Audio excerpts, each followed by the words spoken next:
जटणी रे आज एक हो जाइछंती हिंदू मुस्लिम आउ मनरे नाही राग कि क्रोध। हाँ आज्ञा दीर्घ 15 वर्ष धरी रहिथिला विवाद आ एबे विवाद समाधान हेबा सह परस्पर मिसी सबु कार्य करूछंती। जटणी विधानसभा प्रार्थी जे विश्वरंजन बड़जना एवं खोर्धा जिलार जे सभापति तांको नेतृत्व में आज समाधान हो पारिछि। बड़ 2 दिन धरी आपण माने देखिथिबे सोशल मीडिया रे किछि अपरिचित व्यक्ति जो मानकर कोनोसी खाता खतियान नहीं कोनोसी परिचय नहीं जटणी रे से माने गोटे अशांत परिवेश सृष्टि करथिले। विश्वरंजन बड़जना नाँ रे सी गोटे सरल हृदयर व्यक्तित्व तांकर चेष्टार आज विराट समाधान हो पारिछि।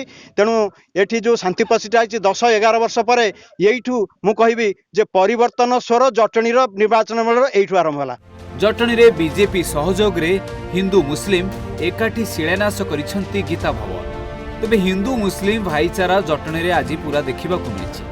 जटणी बेणा पंजरी रे मुस्लिम संप्रदायर विशाल इस्तमा कार्यक्रम आरंभ हेबाकु थिबा बेले ठीक सही स्थान रे बहु प्रतीक्षित गीता भवन कार्यर शिलान्यास होईछि। हिंदू मुस्लिम विवाद जोगु बहु वर्ष धरी गीता भवन रो निर्माण कार्य अटकी रहितला।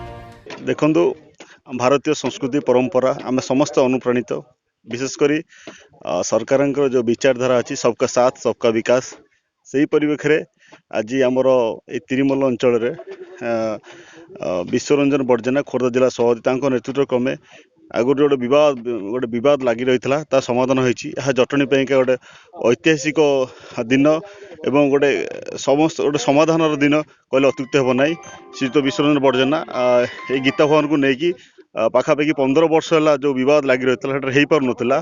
तो विश्वरंजन बड़जना समस्त ग्रामवासी को एवं जाति धर्म वर्ण निर्विशेष समस्त आज एठार एकत्रित होते एवं नेतृत्व क्रमे आज यह समाधान है एवं गीता भवन आज शिलान्यास करागला।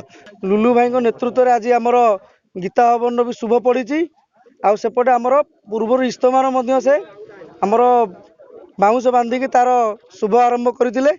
निश्चित भाव आज नुह बेणा पंचर भाईचारा आगुरी अच्छी आमर मेलन हो कि रामलीला हो कि पाला हो सबुति आम मिसिक करूँ। आम इस्तमा भी जो हो दीर्घ 15 दिन है आम गाँव हिंदू भाई मैंने सहयोग करमती कि बाउंश से आसिक बांधुंट किंतु सोशल मीडिया रे किसी जो मैंने मिछ अपप्रचार करी गोटे बेणा पंजरी एवं जटणी अंचल विशृंखला करने को चेष्टा कर बर्दाश्त करा आम भाईचारा सबुबले थिला आगू रहिबो।